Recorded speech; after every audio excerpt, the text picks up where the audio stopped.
C'est la série événement qui débarque sur la plateforme Netflix le 9 avril 2026, donc dans quelques jours. Bandit, 8 épisodes intégralement tournés en Martinique avec des acteurs, des actrices, des techniciennes, des techniciens, des co-auteurs, des co-réalisateurs, des co-réalisatrices de Martinique qui parlent aussi de phénomènes de notre territoire, de notre société.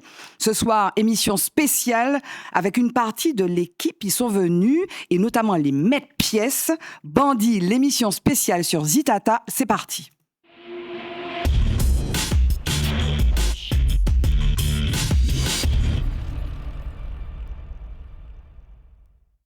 Voilà, générique. Alors, on veut pas déflorer la bande-annonce qu'on va voir dans quelques instants. On tease, comme comme savent le faire les séries sur Netflix. Donc, on tease.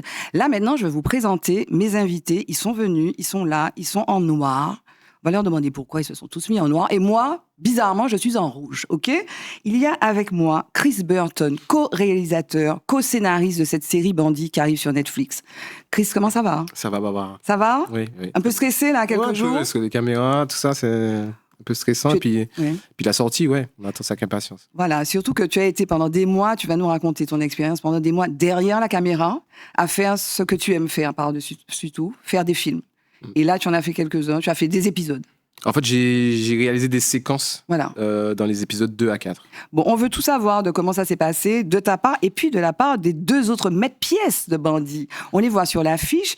Alors, on commence par qui ? On commence par Jody Grimaud. J'aurais du mal, Jody, à t'appeler Jody, parce que pour moi, tu es Killian et tu es Milord. Donc, ce personnage avec une double face, recto verso, ok ? Comme les faces d'une pièce de monnaie. Et en fait, je disais ça en amont de l'émission, avant qu'on commence. Je dis, mais en fait, moi j'ai vu les épisodes et je me dis, mais ce type, il a un côté un peu retenu, comme ça, regardez, mais en fait, il est comme ça dans la vie. Et j'étais très impressionnée. Comment ça va ? Ça va bien, et toi ? Jody, ça va ? Ça va. Oui, en tout cas, merci d'être là. Et puis à côté, il y a Kingsley, René Dijon. Comment ça va, René ? Ça peut aller, toi ? Ça va, super. En tout cas, je suis très contente de vous recevoir, messieurs, pour parler de cette série qui arrive sur Netflix.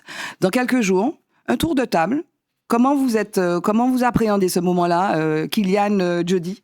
Alors, moi, ça va. En vrai, je suis impatient de voir ce que ça va donner, mais sinon, niveau stress, tout ça, ça va. Je stresse pas. Je suis bien. Tu penses que les gens vont aimer ça ? Oui. Ok. Obligé, je pense. Obligé. Oui, Et toi, tu y as pris du plaisir au tournage ? Ah oui, beaucoup. C'était une première expérience, c'est très agréable à vivre, vraiment. D'accord. René, comment tu te sens ? Alors, tu étais à l'avant-première, il y a une avant-première il y a quelques temps. Oui. Il y avait un public qui était quand même assez conquis, on va dire. Très conquis. Mais bon, tu as participé à ce tournage. Combien de temps ça a duré pour toi, le tournage ? Le tournage, il a duré 6 mois. Oui. 6 mois, un peu. Ouais, à peu près 6 mois, peut-être un peu plus. Oui. Mais moi, je l'ai très bien pris. C'était assez intense, on va pas se mentir. C'est reste quand même 6 mois de tournage. Oui. Mais ça reste quand même une expérience incroyable. Pourquoi ? Du point de vue de l'expérience, disons, technique, professionnelle, aussi humaine ? Par exemple, vous connaissiez tous les deux ? Non. Ok, et vous maintenant, vous connaissez un peu mieux ? Oui. Et comment vous êtes toujours ensemble ? Vous êtes tournés ensemble, mais vous n'êtes pas devenus forcément amis dans la vie. Si, quand même. Oui. Ça crée des liens, quoi. Oui. Et comment tu appréhendes ou tu attends cette sortie là sur Netflix ? Juste avec impatience. Moi, je sais déjà que ça va donner. Je sais déjà que ça va donner, ça va buzzer fort. Oui. Et juste, je veux voir ce buzz. Parce que le buzz, de quoi on parle quand on parle de Netflix ? On parle parce que nous, on est téléspectateurs. On regarde cette série, tout le monde est abonné. 325 millions de personnes dans le monde sont abonnées à cette plateforme. C'est pas 2 personnes, c'est pas 355 000 comme la Martinique, c'est pas 65 millions ou 66 millions comme la France, c'est 325 millions de personnes. Et ça, c'est le nombre de comptes. Et ça, c'est le nombre de comptes des gens abonnés. Aussi les gens qui partagent leurs comptes, donc Bien sûr. sont autour de 700 millions, en fait. Waouh. Alors, Chris Béant, on a pris la parole. Chris, donc, alors, est-ce que toi, tu as un peu plus de pression sur les épaules ? Non, là, la pression s'est relâchée. Oui. Au moment de l'avant-première, lorsqu'on voit la réaction du public, et lorsque les comédiens rentrent sur scène, on voit leurs réactions, ils viennent de voir l'épisode, ils se mettent à applaudir aussi chaleureusement c'était incroyable. Parce qu'on dit souvent que nul n'est prophète chez soi, mais après cette avant-première, quand j'ai vu comment le public a accueilli les comédiens, je me suis dit waouh, ok, il va se passer quelque chose. On a juste hâte que ça sorte. Ouais. Est-ce qu'on peut faire le pitch de cette série ? Donc 8 épisodes. Donc moi j'en ai vu 7, 8 épisodes. Je vous laisse pitcher la série. On commence par Jody. Alors, ce serait bien que je sache ça veut dire quoi ? Pitcher, c'est faire le résumé, synthétiser. Le résumé de quoi? En une phrase. En une phrase, si tu devais résumer la série. Est-ce que tu as vu tous les épisodes d'ailleurs? Oui, moi j'ai vu les 8. Et René, tu as vu? Non, pas moi, je me suis gardé la surprise. Ah, tu t'es gardé la surprise? Ouais, j'ai pas envie de regarder. Donc tu as vu juste le premier? Ouais. Comment tu peux résumer alors? Ouais, c'est une série en fait, elle est... Comment dire, elle est... Moi de mon côté en tout cas, elle a été addictive. C'est-à-dire j'ai regardé la saison une fois, tout de suite j'ai voulu recommencer. De mon côté en tout cas, c'était addictif comme série. C'est une très belle série. Comment tu résumes la série? Comment tu peux la résumer? C'est l'histoire de quoi? C'est l'histoire de Bandit, c'est l'histoire de... Ben pour moi, Bandit, c'est l'histoire d'une famille. Oui. Une histoire d'une famille qui se débrouille comme elle peut. Oui. Qui essaye de se débrouiller comme elle peut. Oui. Peu importe le chemin. Ok, peu importe le chemin, mais on va voir que finalement, c'est pas peu importe le chemin. Parce qu'il y a quand même des règles que ça se fixe, etc. Chris, comment tu peux pitcher, résumer le Bandit? Bandit, c'est l'histoire d'une famille qui est stabilisée par la mère, qui veille en fait au grain, Marilyn, qui veille à ce que la famille soit bien malgré les difficultés du quotidien, qui a réussi à organiser sa famille autour de la survie, en tout cas d'avoir une vie à peu près normale. Et elle essaie de gérer ses garçons, ses fils, ses filles, du mieux qu'elle peut. Puis soudain, voilà, un drame. La maman s'en va brutalement, sans spoiler. Et là, on se retrouve à devoir, du jour au lendemain, s'occuper. Donc, les plus grands doivent se responsabiliser, trouver des solutions immédiates. Parce qu'on n'a pas dit qu'ils sont nombreux. Ils sont 11. Oui, ils sont 11. Ils sont 11, mais il y a les majeurs, je crois qu'ils sont 4. Mm-hmm. Et tous les autres, ils sont mineurs, donc il faut s'organiser, gérer, passer de l'enfance à l'âge adulte quasi immédiatement. Oui, en 2 secondes. Voilà, et du coup, ça va révéler en fait des secrets. Des secrets, des mystères. Voilà, des mystères, et ça va activer et accélérer en fait des directions qui sont pas forcément, des trajectoires qui sont pas forcément les mêmes. Oui. Et maintenant qu'il n'y a plus l'autorité qui gardait tout ça sous contrôle, eh ben là, l'histoire commence, quoi. Ok, je vous propose qu'on regarde la bande-annonce. On regarde. L'histoire que je vais vous raconter aujourd'hui, c'est l'histoire de la vie. La vraie vie pourrie. Désolé pour ta maman. Qu'est-ce qui va se passer, tu penses?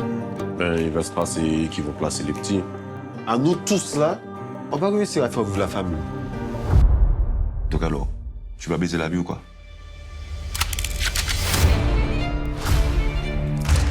Phase 1, vente en local, je suis rodé. Phase 2, exportation artisanale vers la France. Phase 3, exportation à grande échelle. C'est ce que je veux. T'es ambitieux, mais ça suffit pas. Mais vous en avez pas marre de vivre dans un taudis, de compter les sous? Il est où? Je sais pas. L'argent de la drogue, c'est pas notre vie, putain. Toi, à quel âge? 16 ans.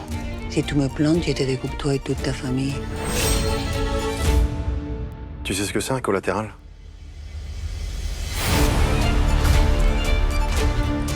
Jure, tes frères, je dalle. On a dit pas les petits, putain. Maintenant, il vient les menacer.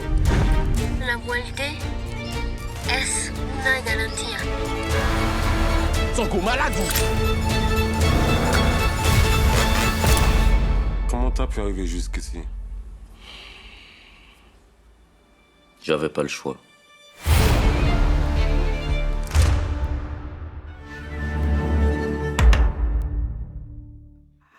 Voilà, tout le monde est sur le plateau, doudoum, quoi, voilà.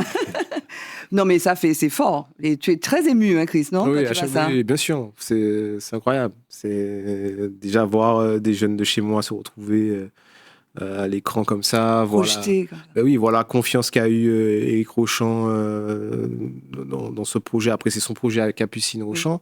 Oui. Mais aller jusque-là et dire, voilà, on croit en la Martinique, on croit en sa jeunesse, on croit en ses techniciens, on croit... en ce cinéma. Incroyable. Oui. Incroyable. Alors, allons planter le décor, parce qu'on va parler de ça. Je vais me faire l'avocat du diable. Les gens n'ont pas vu la série, puisqu'elle sort le 9 avril, mais tout le monde a son avis sur des choses qu'on n'a pas vues, d'accord? Donc, je vais émettre quelques critiques. Je vais vous demander, notamment à toi, Chris, de réagir. Mais allons dire ce que c'est, Bandit. Donc, c'est l'initiative de Éric Rochant, qui a réalisé un certain nombre... Et Capucine Rochant. Éric Rochant, il est connu notamment pour une série, Le Bureau des légendes. Mais il a fait plein de films. Il a fait Les Patriotes. Il a fait plein de films. Lui, il aime cet univers de policiers. Le Bureau des légendes, c'est la DGSI, la DGSE, pardon, ouais. DGSE. Et voilà, donc les policiers, c'est son univers. Chacun a le droit de faire ça. Toi, tu aimes bien le fantastique de temps en temps, mais tu sais aussi ton univers. On va regarder des trucs tout à l'heure, je te préviens.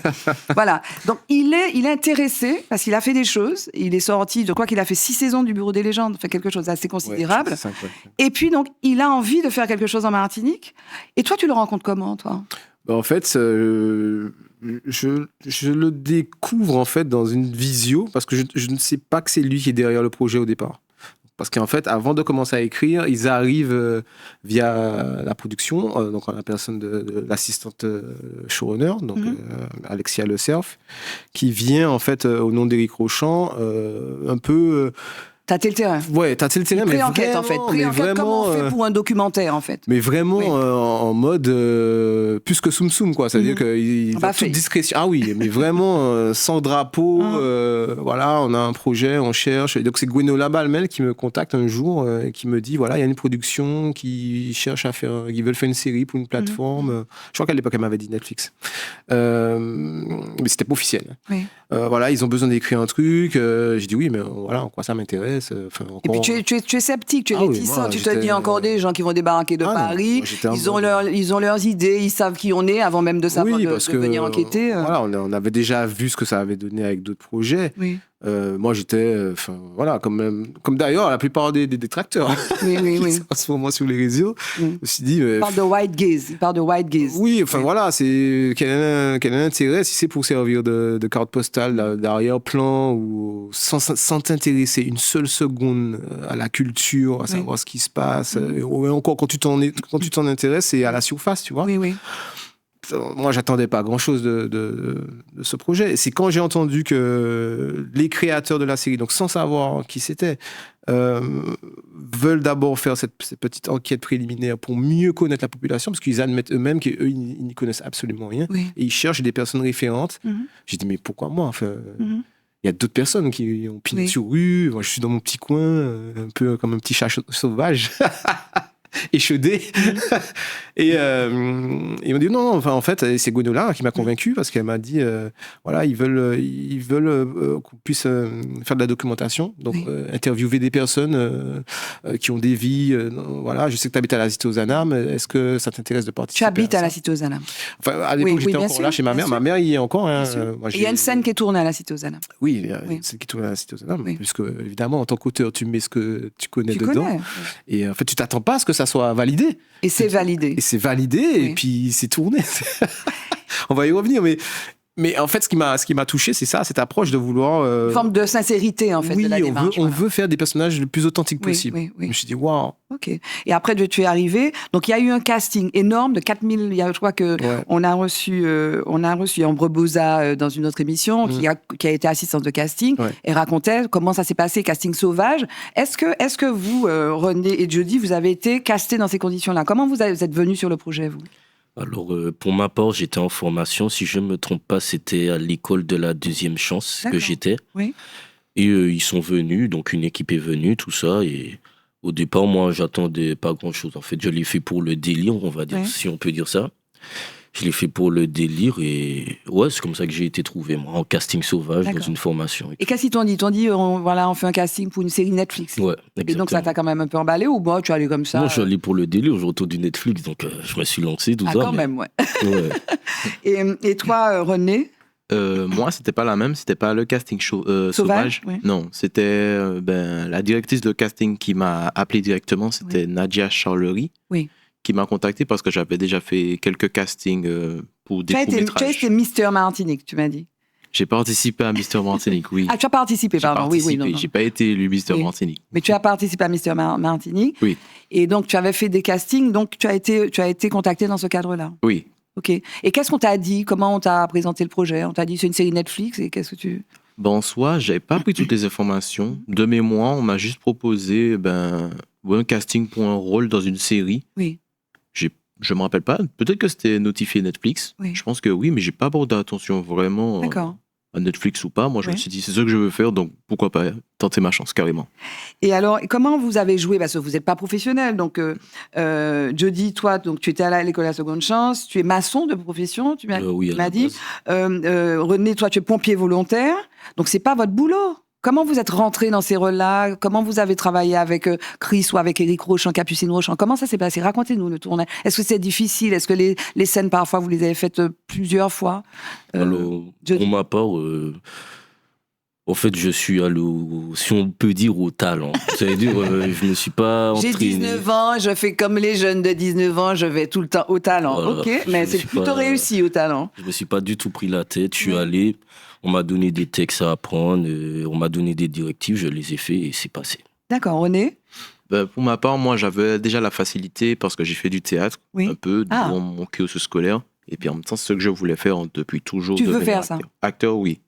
Depuis toujours. D'accord. Et après, on a quand même été très bien accompagnés. Oui.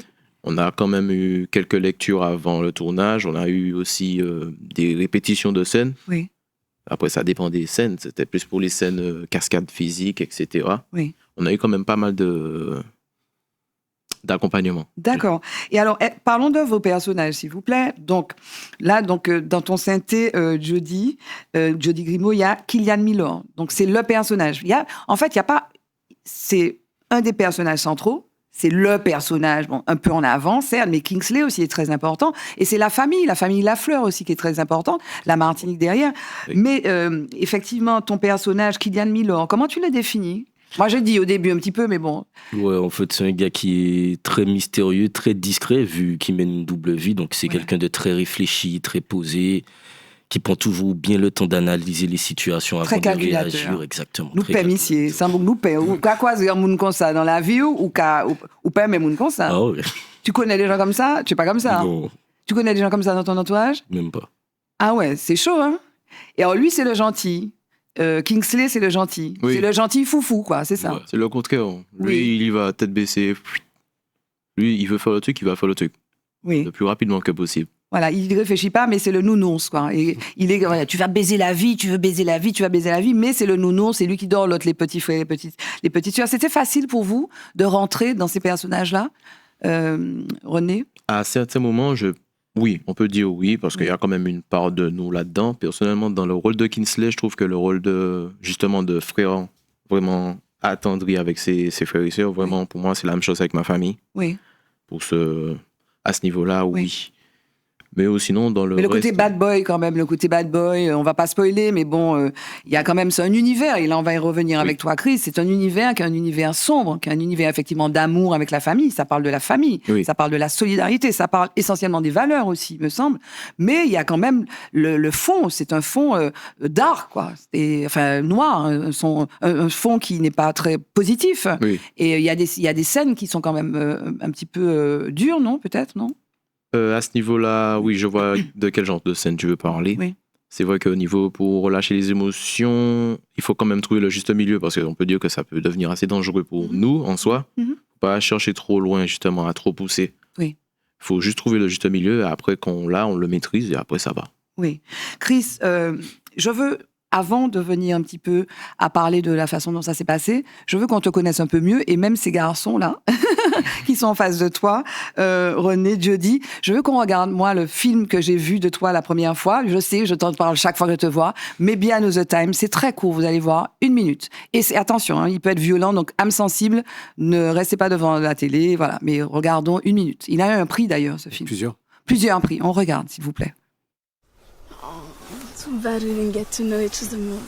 What do you do? Where do you live? What's your sign? Do you have any brothers, sisters? I would love to know them. You're cute. If I knew I met you today, I wake up early already. And now, time's up. That's life. Oh, it's too pity. Can I have a souvenir? What do you want? I don't know. How about a kiss? We just met. Yeah, but life is short. Dépêche-toi là!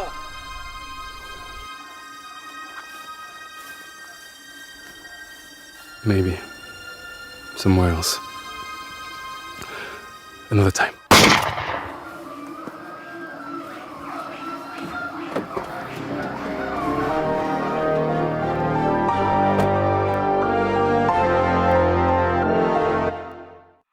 Les réactions sur le plateau. Jody, comment tu as pris ça? Je m'y attendais pas pour le coup.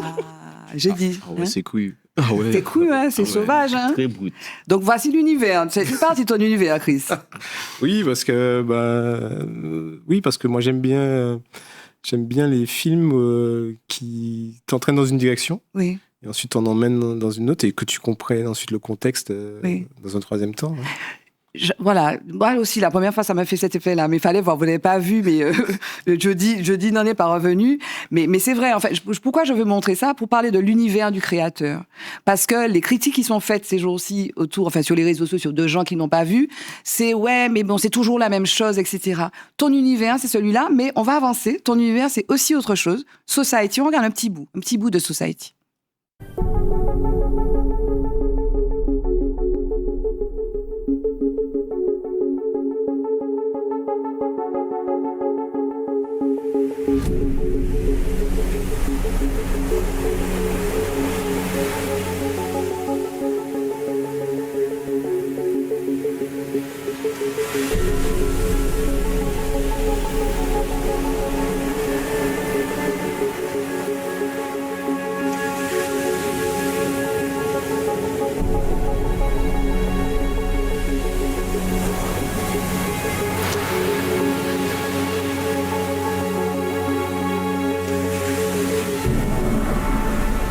Greetings, John.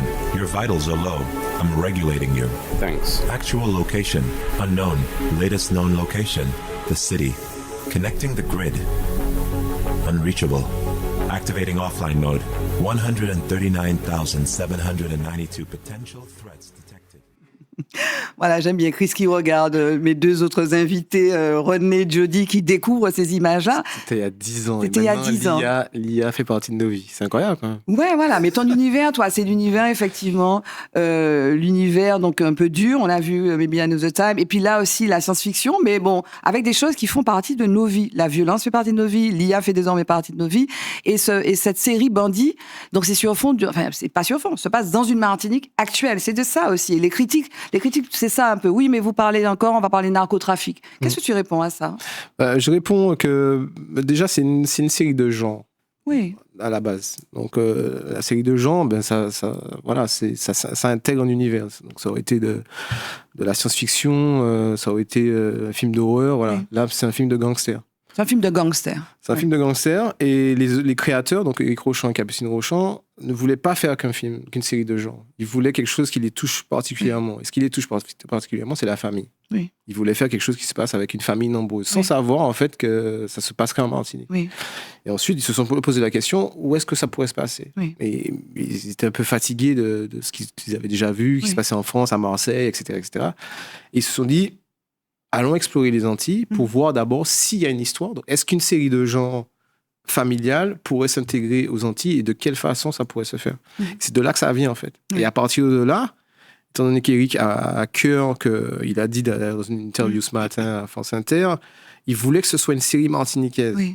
C'est énorme de dire ça. Oui, parce que il veut dire, je veux que ce soit une série martiniquaise. Ça veut dire quoi une série martiniquaise? Ça veut dire quoi une série martiniquaise? Ça veut dire quoi une série martiniquaise? Est-ce qu'on a déjà eu des séries Des séries. On a eu des films martiniquais, on a eu des documentaires martiniquais et sur toute espèce de choses. Mais une série sur Netflix, c'est la première fois. Oui, donc ça veut dire qu'il faut que les scénaristes, les auteurs, ceux qui vont écrire la série, travailler avec le showrunner, soient martiniquais ou au moins, tout du moins antillais. Oui. Et c'est ce qu'il a fait. C'est-à-dire qu'à part Capucine et lui, tous les autres auteurs sont martiniquais. On va les citer si tu veux bien. Oui, bien sûr. On les cite. Donc Chris Burton, Gwenola Balmel, tu en as parlé tout à l'heure, celle qui t'a amené sur ce projet. Oui. Philippe Nijan, Jimmy Laporal-Trésor, Chloé Léonie, des gens qui ont participé, Frédéric Folkeringa, Pauline Kabidoche, Léa Mormain, Johan Richard. Donc des gens qui sont des auteurs.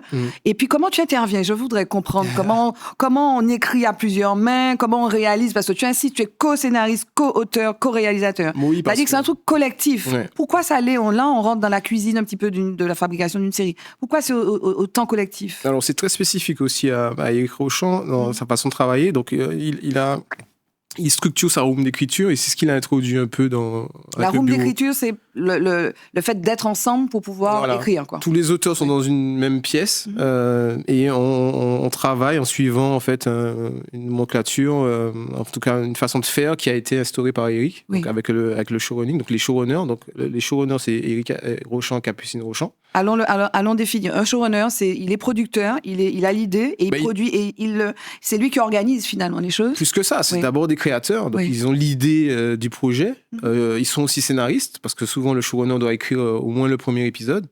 Et il faut comprendre aussi le travail du scénariste. Ils sont aussi producteurs. Ils ont aussi la direction artistique. Et donc, ils doivent veiller à ce que l'idée générale, l'idée ne soit pas dénaturée parce que ça passe de main en main, ça passe de cerveau en cerveau et au fur et à mesure, ça devient un travail collectif. Mais les showrunners doivent être garants, en fait, de... Donc, ils relient la copie. Voilà, il relie, bien sûr. Il relie la copie, il vérifie qu'on ne s'est pas trompé, on ne s'éloigne pas du personnage, on ne crée pas de situation. Voilà. Et donc, il y avait, pendant le travail d'écriture, il y avait aussi un travail pédagogique parce qu'Éric, il transmet beaucoup. Il adore, en fait, partager et transmettre son savoir. Tu t'es formé à ça? Moi, j'ai appris 10 ans de métier en 3 ans parce que il partage tout. D'ailleurs, dans la room, il y avait des apprentis. Donc, c'est une room un peu hiérarchisée. Donc, on a les showrunners. Ensuite, on a les scénaristes seniors. Eux, ils sont en charge, en fait, d'un épisode complet. Ensuite, on a les scénaristes juniors qui, eux, en fait, peuvent travailler sur tous les épisodes parce que et les showrunners et les seniors leur confient des scènes à écrire. Et ensuite, on a les apprentis qui peuvent, en fait, donc là aussi, c'est une création Rochant, où des gens qui ont juste une sensibilité à l'écriture peuvent participer à la room, donc y assister, et en plus, ils ont droit à des masterclass. Wow. Ils ont formateur. Voilà, où Eric reste 2 heures avec eux en visio pour leur expliquer comment il écrit, sa cuisine interne, etc. Est-ce que tu as eu, parce qu'il a fait appel à toi pour comprendre effectivement l'environnement, est-ce que tu as eu à disputer le bout de gras parfois, à lui dire c'est comme ça qu'il faut voir ça, je vois ça là, et il faut absolument le faire comme ça, ou bien c'est quelqu'un qui était très ouvert, comment ça s'est passé? C'est un peu de tout ça parce que c'est une discussion permanente. C'est une discussion permanente. Lorsqu'on vient à ton épisode, les showrunners discutent et on brainstorm ensemble. Et des fois, tu as des idées qui te viennent. Ils vérifient si ça rentre dans l'histoire qu'ils veulent raconter. Si parfois on entendait des choses qui nous choquaient, on disait mais non, mais en Martinique, c'est mort. C'est pas possible. On peut pas faire les choses comme ça, dire les choses comme ça. Donc ils étaient très à l'écoute en fait. Mais au final, c'est les showrunners qui ont le dernier mot. Mais c'était toujours très ouvert et très instructif en fait. On apprend d'eux, ils apprennent de nous. Donc c'est une série martiniquaise, donc ils tenaient à ce que ça le soit, ça l'est, parce que tu nous parlais effectivement de l'auteur, mais ça passe par là, quoi. L'authenticité passe par les auteurs, les co-réalisateurs, les co-scénaristes, et puis les équipes techniques aussi. Les équipes techniques, c'est des techniciens, on les voit sur les images d'ailleurs, il y a des gens qui viennent peut-être de France, mais il y avait beaucoup de techniciens, c'est ça aussi. Oui, et puis même, voilà, on voit Makia qui est là, le carottier s'occupait aussi de la sécurité. Il y avait, c'est incroyable ces images que vous avez là, vous êtes une exclusivité, moi. Non, c'est du making of, c'est la prod qui nous a fourni ça. On n'avait pas les moyens d'aller comme ça, non. Et puis d'ailleurs, il y avait une espèce, on pouvait rien en dire, non, on n'est pas allé filmer. C'est très beau. Oh, Lionel, mon Dieu. C'est qui ces gens-là? On commente un petit peu les images qu'on voit. En fait, c'est des techniciens locaux, donc il y a un mélange un petit peu Martinique, Guadeloupe. Oui. Et on a des électros, des machinaux qui travaillent ensemble. Là, on est à Trinel. On est à Trinel, oui. Le petit bar en bas de Trinel. Oui. Et ça fait tout drôle de voir ces images. Oui. Et en fait, voilà, c'était une collaboration entre équipe de Martinique, équipe de Guadeloupe et équipe de l'Hexagone. D'accord. Et donc, voilà, on s'accordait. C'est incroyable ces images. C'est making of, c'est la prod, c'est merci Laurine. C'est une exclusivité. Je crois que personne n'a vu ces images. Personne n'a vu. C'est bien, il faut venir sur Zitata dans l'émission spéciale Bandit. Et alors, qu'est-ce qu'on vous a dit? Parce que ce que je comprends, hein, ça doit être passionnant, ce que je comprends de la comment tu appelles ça, la room d'écriture, c'est que les personnages, on les a définis, quoi, en fait. Ce sont des archétypes, pas des archétypes, des personnages qui sont définis avec, comment on t'a donné accès au rôle? Jody, comment on t'a dit, mais Kylian, il faut qu'il soit comme ça, Milord, il faut qu'il soit comme ça? On t'a défini les choses ou bien on t'a laissé aller et puis finalement le définir au fur et à mesure? Non, on m'a juste donné des directives. J'ai joué le détective et je pense que c'est moi qui a correspondu au personnage, mais on m'a pas demandé. Oui, mais ils t'ont recruté, ils t'ont choisi parce que tu correspondais au personnage qui était défini à la base. Chris est là comme ça, comme un bébé à regarder les images. Attends, Chris, écoute ce que je dis, s'il te plaît, pour répondre. Comment on définissait? C'était quoi la description, la fiche, disons, je sais pas comment vous dites dans votre jargon, la fiche psycho. La caractérisation du personnage. Oui. Alors, les personnages étaient déjà. Parce qu'en fait, avant la partie écriture, les showrunners, donc les créateurs de la série, doivent créer une Bible. Oui. Ils définissent en fait tous les personnages. Des fois, il y a des personnages qui disparaissent en cours de route, d'autres qui apparaissent en cours de route. Mais concernant la fratrie, ils avaient caractérisé un peu le personnage. Et le personnage de Kylian, dès le départ, devait paraître innocent. Un peu. Oui, c'est-à-dire il a 16 ans. Il a aucun signe distinctif, il travaille bien à l'école. Il n'a pas de gauchaine, d'ailleurs. Là, il en a mis une, mais il n'en a pas. Il n'en a pas. D'ailleurs, ça fait partie du job. C'est ça. Oui. Donc, pas de piercing, la coupe la plus neutre possible. Et ensuite. Là, il s'est lâché, là, pour... Maintenant qu'il ne tourne plus. Et donc, lorsqu'ils ont. Parce que ça a été un long débat aussi, il faut trouver les bons personnages. Il y avait des personnages que je trouvais au casting que je trouvais très intéressant. Eric, il avait sa façon de voir aussi. Donc c'était un dialogue constant. Et puis aussi, il faut que le personnage soit capable d'incarner. Parce qu'en fait, Kylian, il joue plusieurs personnages. Et puis il est tout le temps là. Il est quasiment tout le temps là. Il y a des personnages qu'on voit pas tout le temps, mais Kylian, il est quasiment tout le temps là. Il fallait qu'il ait cette présence, en fait. Il fallait qu'il ait cette présence et sa capacité à tenir la série sur plusieurs saisons. Oui. Et donc, tous ces éléments-là ont fait que Jody, à partir du moment où il a joué la scène, et ça s'est révélé au casting, au moment où il a joué avec Lucas, donc avec Fatso, on les a mis côte à côte et on les a fait jouer, en fait, la séquence qu'ils jouent dans le film. En les voyant, ça nous a paru évident. C'était évident, oui, voilà. C'est une alchimie, en fait, qu'il faut trouver entre différents personnages. Et ça c'est vraiment l'expérience d'Éric Rochant et Capucine Rochant qui ont déjà fait... parce que parfois, on n'était pas convaincus. On se disait, mais t'es sûr que ça va être ce personnage-là? Et en fait, au final, on se rend compte que ça marche parfaitement. Ça marche bien. Ah oui, la symphonie est extrêmement... je ne vais pas spoiler, mais... Non, on ne spoil pas. Mais en fait, c'est une histoire de famille et chaque personnage a son rôle. Il y a une opposition, on va dire. Regarde les images, j'adore. On n'a jamais vu ça. Il faut venir ici. Donc voilà, Rodney et Jody, donc dans la fratrie, sont finalement, comment dire, les deux faces. Enfin, ils sont antagonistes, on va dire. Ils sont dissemblables. Mais il y a aussi d'autres personnages dont je veux parler. Marvin, qui est un grand frère, qui est le type, c'est lui le personnage, c'est monsieur tout le monde, on va dire, et voilà, qui essaie de tenir les choses. Oui, parce que c'est ça, quand t'es l'aîné. C'est lui l'aîné, oui. La maman meurt, tout le monde te regarde. Attends, il faut faire attention à ne pas spoiler, quand même, Chris. Ça, c'est dans le pitch. Voilà, c'est dans le pitch, ok. Marvin, donc Marvin est un peu garant, finalement, du respect, d'une part, de la survie de tout le monde, et donc c'est concret, hein, c'est gagner de l'argent, et puis du respect des valeurs aussi, Et il y a Annabelle, quand j'ai reçu Ambre, c'est la tout cœur, quoi. Annabelle, qui est vraiment fragile, mais bon, c'est pas si elle est fragile. En fait, tous les personnages, d'ailleurs, Alors lui, c'est vraiment en frontal. On voit qu'il est double face, ok, couteau des l'homme. Mais tous les personnages, il y a une espèce d'ambivalence. Et je crois que Annabelle vraiment incarne peut-être très très bien ça. Très très bien cette ambivalence, parce qu'elle est fragile. Eh ben non, elle n'est pas si fragile que ça. Il y a le jeune Léo. Il faut qu'on parle de Léo. Oui, il faut qu'on parle de Léo. Parlez de Léo, je vous laisse parler de Léo. Allons parler de Léo. Allons, René, parle de Léo, s'il te plaît. Présente Léo. Qu'est-ce que tu veux savoir de Léo? Pardon? Est-ce que tu veux savoir de Léo? Non, je l'ai vu, mais comment tu pourrais, sans spoiler, sans te raconter l'histoire, mais comment tu as tourné avec lui? Donc c'est un jeune, c'est un enfant, c'est un garçon? Ouais, c'est un petit garçon qui a une petite pile électrique, on va pas se mentir. Mais il joue très bien le rôle de Léo. Pour moi, c'est lui. C'est lui. Limite, il jouait pas. Oui. C'était tellement réaliste de le voir jouer que je me disais, ah ouais, quand même. Et puis c'est vrai que c'est toi qui passes le plus de temps avec lui, en fait, à l'antenne. Ouais. À l'antenne, voilà, dans les scènes. Il y a une scène notamment où il te tire d'affaire, mais il a vraiment, il est très déterminé, peut-être à l'image d'ailleurs de cette famille, de tous les personnages de cette famille-là. Il incarne quelque chose qui pourrait d'ailleurs être passé pour le mauvais exemple, Chris. Parlons de ça. Oui. Les gens qui critiquent disent, ouais, mais bon, c'est quoi la valeur exemplaire de ça, de montrer cette réalité, notamment par ce petit, allons parler de Léo, qui incarne quelque chose qui n'est pas forcément positif, qui est très négatif même, qui est négatif. Comment Mais c'est ça qui fait la force de la série, c'est parce que Léo, par exemple, pris hors contexte, limite, ça pourrait être choquant. Oui. Mais une fois qu'on est rentré dans l'univers de la série, de la famille, au final, on a juste envie d'être avec lui et de comprendre, on a peur pour lui, on rit avec lui. Et c'est ça qui est fort et intéressant dans la façon dont les créateurs ont pensé la série, la façon dont on a travaillé chaque personnage avec les scénaristes. On a quelque chose de réaliste et d'attachant, de grave et de touchant. Mais c'est une fiction. Il faut dire que c'est une fiction. C'est une fiction, mais c'est du cinéma.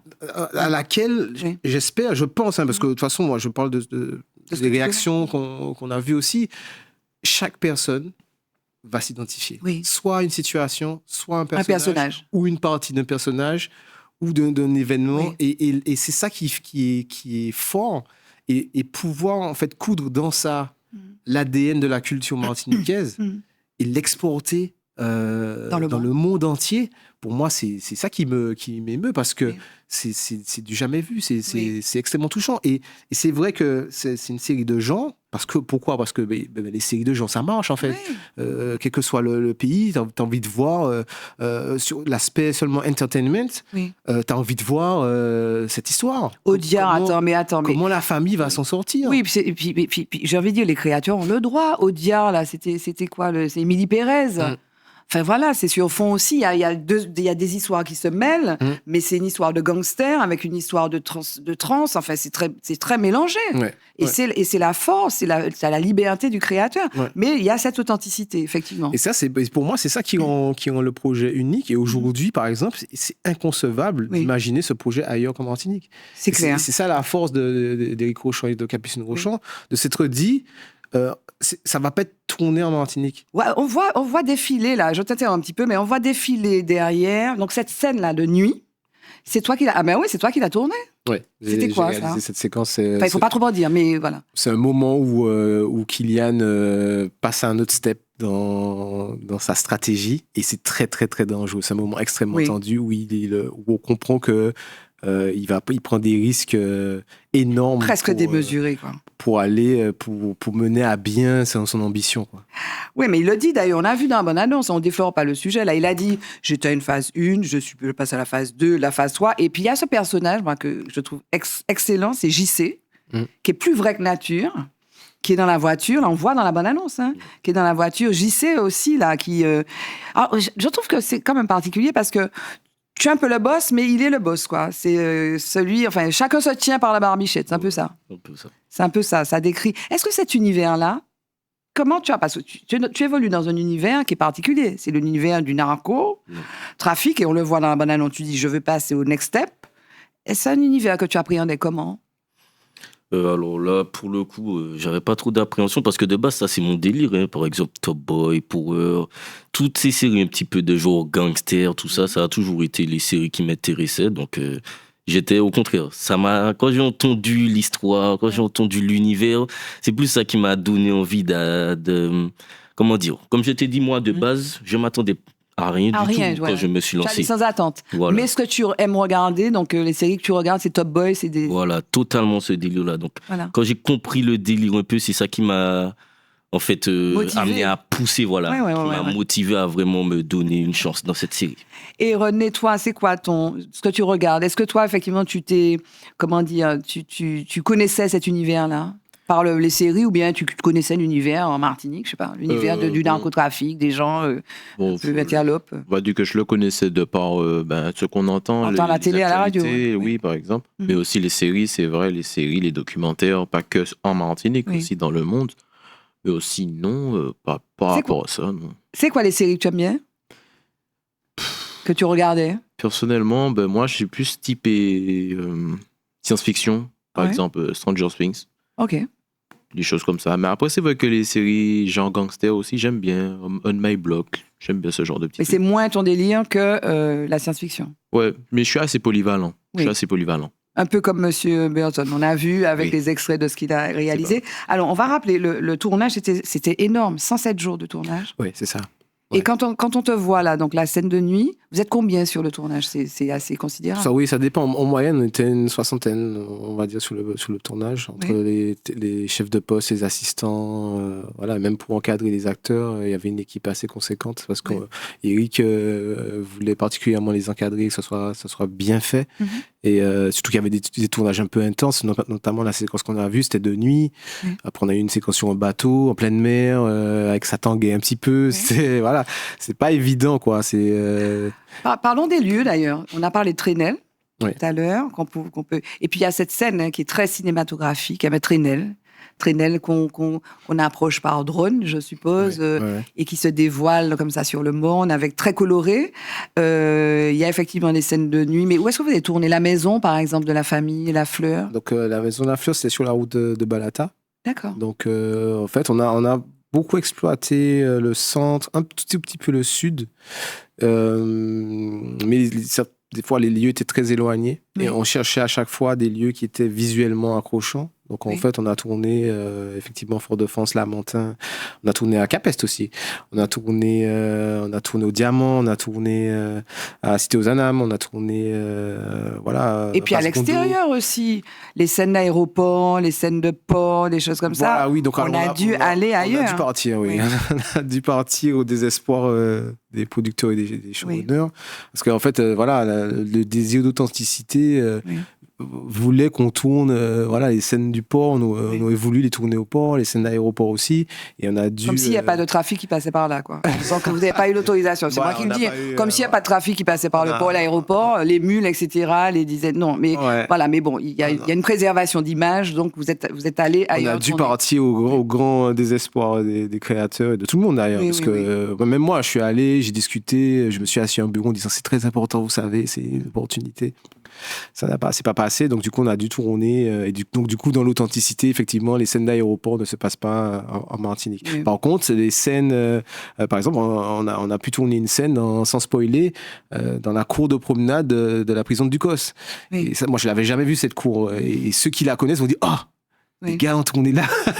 Et ça c'est et puis il y a une scène aussi, il y a des scènes aussi en France.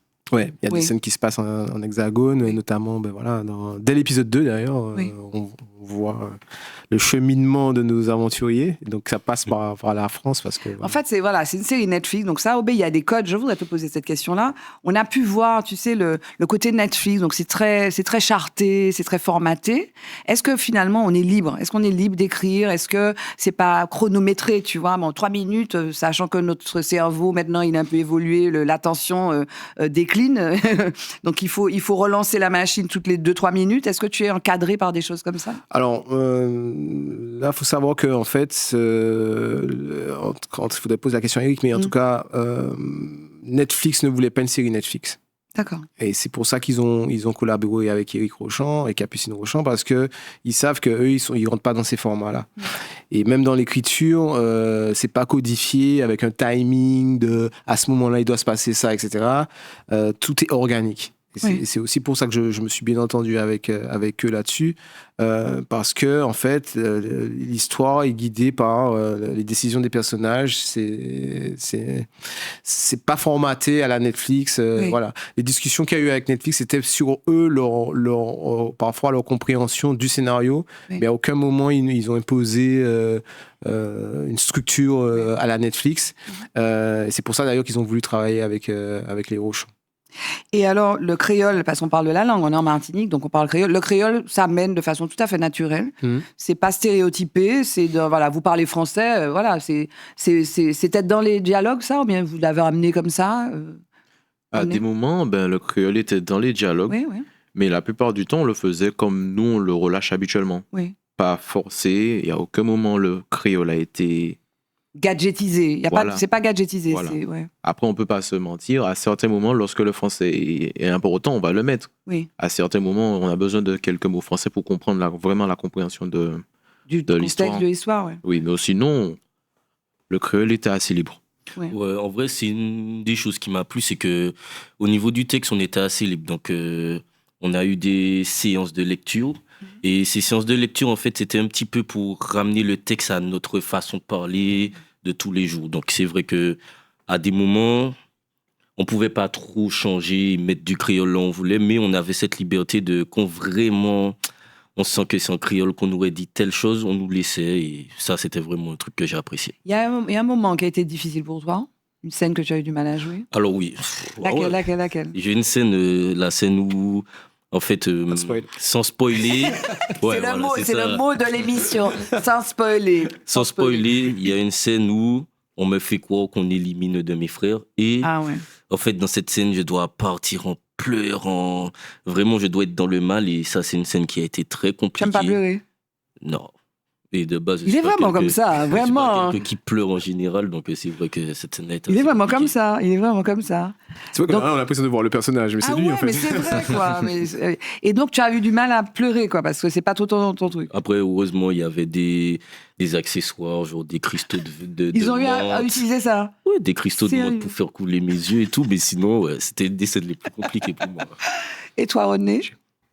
La scène la plus compliquée pour toi? Il y en a eu quand même pas mal de compliquées. Bon, pas beaucoup, mais pour moi, l'une des plus compliquées là qui me vient à l'esprit, c'est la scène sur le bateau. Oui. Lorsque justement on avait perdu un des collègues, c'était quand même assez compliqué à tourner parce qu'il n'y avait pas beaucoup de monde qui était présent pour ça. Oui. Pour justement tourner par rapport à l'événement qui s'était passé. Parce que hors du plateau, tu dis? Oui, hors du plateau. Oui, il faut qu'on dise que vous avez, pendant le tournage, il y a un de vos camarades, donc technicien Lionel Lepage, qui est décédé. Oui, donc on lui rend hommage, d'ailleurs, et le premier épisode lui rend hommage, s'ouvre avec un hommage. Oui, justement, c'était quand même assez tragique. Oui. Et soudain, on ne s'attendait vraiment pas à ça. Ça a plombé le moral de tout le monde. Mais il fallait quand même travailler, parce que ça reste quand même une journée de travail, c'est quand même colossal.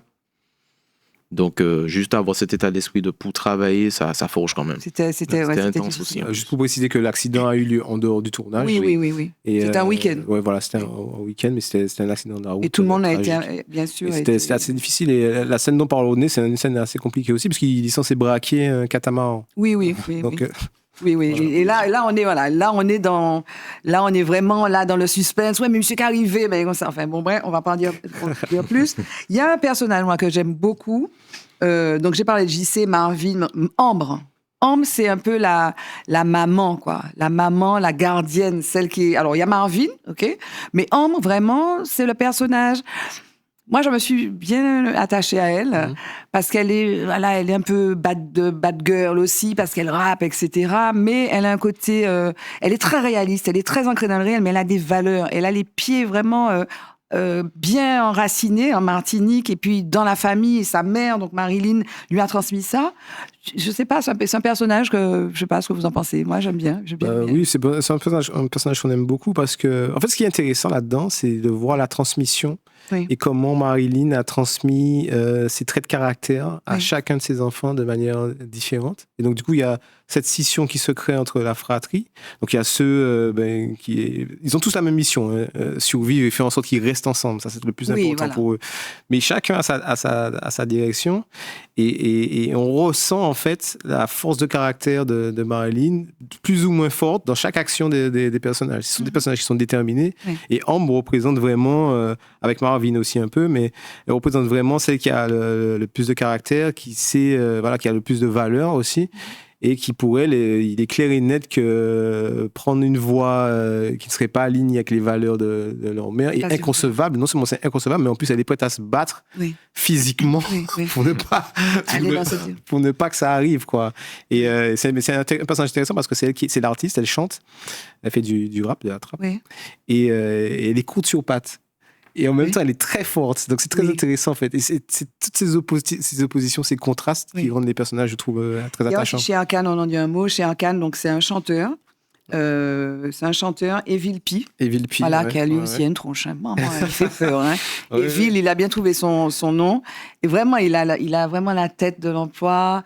Il est flippant. Il incarne bien le personnage. Comme il le dit lui-même, chez Arcane, pour lui, c'est lui quand il était plus jeune. Ah oui, d'accord. Vraiment le bad boy, quoi. Ah oui. On n'a pas envie de lui non plus, on n'a pas envie de le croiser. À 4 minutes de la fin, donc là, cette série, donc première saison sort, donc le 9 avril, c'est un gros moment pour tout le monde, pour vous. Et donc, c'est quoi les enjeux? Donc, c'est quoi les enjeux, messieurs? L'enjeu, c'est déjà Que ça plaise? Déjà que ça plaise, que ce soit vu. Alors, je pense que Netflix met quand même les moyens en termes de com pour que... Moi, j'ai vu les 4 parts, toi, on fait l'émission, mais bon, voilà, enfin, on le fait par plaisir, hein, parce qu'on a vu des épisodes et qu'on a trouvé ça sympa. Et ça, c'est bien parce qu'on se rend compte que, pour moi, c'est la première fois qu'une plateforme comme celle-là met en avant la Martinique, en général, de cette manière-là. Ils ont posté aujourd'hui, pendant qu'on fait l'émission, j'ai vu une carte de la Martinique sur l'Instagram de Netflix France en disant le 9 avril, c'est ici que ça se passe. Oui. C'est incroyable. Et donc ça, c'est bien déjà qu'ils aient une telle confiance dans le projet. L'enjeu pour nous, c'est que moi, personnellement, en faisant partie de l'équipe de création, c'est qu'il y ait une saison 2 déjà, et puis que ça perdure. Oui. On aimerait bien que ça puisse durer, voir les enfants grandir, etc. Et saison 2, saison 3, saison 4. Le plus que possible. Le plus que possible. Vous voyez tourner pendant 10 ans dans le truc? Ouais. C'est pas un problème. Hein. C'est pas un problème. Oui. Vu comment je prenais mon plaisir à tourner, ce serait à recommencer 1000 fois s'il le fallait. Et là, donc toi, tu disais que tu veux faire du cinéma. Donc il y a effectivement, donc tu voudrais bien que ça se poursuive. Mm-hmm. Et puis tu vas continuer à faire du cinéma par ailleurs? Oui, totalement. Tu es déjà dedans? Là, je suis dedans. D'accord. Enfin, et tu es sur des projets? Non, pour l'instant, non. D'accord. Mais tu espères ça? Oui, j'espère. Et est-ce que tu espères, parce que là, ça va exploser dans le monde entier, cette histoire. La série est traduite et doublée dans 17 langues. Oui. Elle est diffusée dans combien de pays? Elle est 190 pays. 190 pays, ouais. Et c'est énorme, en japonais. Oui, ça dit que le 9 avril, en fait, déjà là, déjà quand je vais sur Netflix, je vois, c'est écrit Bandit bientôt. Et en fait, dans 190 pays, les gens commencent déjà à voir 9 avril bientôt, Bandit, quoi. Voilà. Et donc, il y aura une suite. Enfin, vous espérez qu'il y ait une suite. Et toi, Jody, même si c'était pas forcément faire du cinéma, c'était peut-être pas ton projet, mais là, tu te vois faire du cinéma? Oui, oui. Maintenant que j'ai découvert ce que c'est qu'un tournage et tout, en tout cas, ce tournage-là, c'est tellement bien passé que je me suis un peu accroché au fait de tourner, d'être acteur, si on peut dire ça. Tout ça. Non, mais tu es acteur. Enfin, tu es acteur. Il n'y a pas à se poser la question. C'est un acteur. Vu comment il a conquis le public à la première. Oui. Qu'est-ce qu'il faut dire on arrive au terme de notre émission spéciale. Qu'est-ce que vous voudriez dire pour conclure? Kylian Milord, est-ce que tu veux dire quelque chose pour conclure? Oui. Avant de juger, de dire que la série, c'est que des fusils, que du trafic, regardez la série, les gens. Arrêtez de juger avant d'avoir vu. Très bien. Merci beaucoup. Rodney Dijon, Kingsley, qu'est-ce que tu voudrais dire? Moi, je n'ai pas grand-chose à dire, juste aller regarder le 9 avril ce qui va sortir de notre pays sur un site international et avancer dans la vie et croyer en vos rêves, tout simplement. Merci beaucoup, Rodney. Et Chris Burton, qu'est-ce que tu veux dire pour j'ai envie de dire que le 9 avril, il faut que nous fassions Netflix bugger. Là, là, quoi. Non, mais c'est vrai, tellement il y aura de connexion. C'est important qu'ils sentent qu'il y a un vrai potentiel sur le projet. Il faut qu'on voit la suite. Super, merci beaucoup Chris Burton, merci Jody Grimaud, merci Rodney Dijon. Je regarde vos noms parce que pour moi c'est Kingsley, c'est Kylian. Et je suis désolée, donc voilà, j'ai pas encore bien imprimé. Merci à vous de nous avoir suivis. Je veux remercier David Torres et Johan Constant pour ce magnifique décor. Et voilà, merci à Marty aussi qui nous a maquillés. Merci à l'équipe de Zitata. Merci à vous de nous suivre et puis regardez cette série, faites-vous votre idée. Regardez-la, vous aimerez, vous n'aimez pas, mais regardez-la, d'accord? Et merci à vous, messieurs, et puis plein succès à Bandit. Bye bye, à bientôt.